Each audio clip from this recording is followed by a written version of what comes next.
Yeah, I mean, if we're basing it just on the qualifiers here, James, and the feel-good factor, now they only conceded four. Well, they only conceded 4 goals, which is brilliant. The Chiellini and Bonucci partnership strong as ever. But look at the opposition. It's Finland, Greece, Bosnia and Herzegovina, Armenia, and Liechtenstein. Now, these are not world beaters, of all due respect to those nations.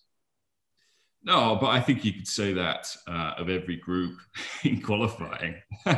Ultimately, you can only beat what's put in front of you, which was a problem, for Italy under Giampiero Ventura, Mancini's predecessor. It's been a really big deal for Italy to get back among the top seeds, because ultimately, when you're in the top seeds, you get better groups. One of the reasons they failed to qualify for 2018 World Cup was because they were drawn in a group with Spain, which meant they were always going to go into a playoff, essentially, given the talent that Spain had at that time. So to get themselves into a top seed again, so they can kind of play against these quote unquote weaker sides, has been better. They have done well in games against what you would call, I would say, elite European teams like Holland, for example. They went to Holland in Amsterdam, won 1-0, really convincing performance, not only in terms of the result, but in terms of how they played as well, because they kind of played total football. They beat the Netherlands at their own game, which I think was something that was quite exciting, certainly whipped up a lot of hype. But yeah, I think this will be a test. I think it was when the pandemic hit, they were supposed to have a couple of friendlies, which were more than friendlies, really, against Germany and against England, which were then cancelled. And I think if we'd got to see them in that context, we would maybe have a better read on really how good this team is than we do going into this tournament. And what about the manager and his experience, the manager who finally delivered the Premier League title to Manchester City? Are you convinced, Laurie, by Roberto Mancini and his credentials?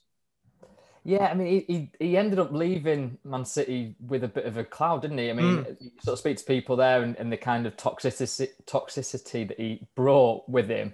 I suppose, maybe it's an Italian style. You look at Conte, burn fast and burn hard, and various other managers. But people didn't, he's not got a job in the Premier League since then. He won the title with Man City. You'd think that, there's the guy to bring the title to the club after such a long wait. You'd have people clamoring over themselves to get him in there. But clearly his methods do antagonise. We've seen the clips of that, him and Mario Balotelli, coming to blows almost.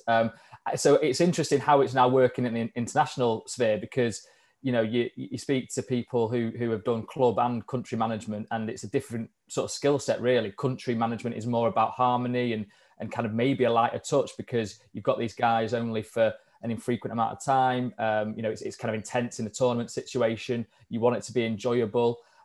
We've done a piece for The Athletic where we're talking about Euro 2016 and Wales, and Chris Coleman's style of management was very much like that. Enjoy it. So I'm interested to know how Mancini kind of coaches his players for Italy. Is it purely the kind of tactical side that he brings? Does he just need to give them a bit of a G up for the tournament, kind of get them going in that kind of way? I don't know. I guess maybe that's a question for James, but I like him as a guy. He seems very interesting. He's a combustible character, and I think you enjoy those kind of characters in football. I remember the touchline spats they had with Sir Alex Ferguson during that season, and they were great to watch, as a sort of pundit on the sidelines. So hopefully there's a bit of that at Euro 2020 as well.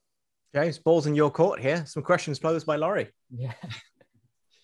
Yeah, no, I think Laurie's exactly right. It's a completely different job. And I think he's a different person as well. Going back a decade or so now to City. I mean, but it's long, isn't it? That, yeah, wow.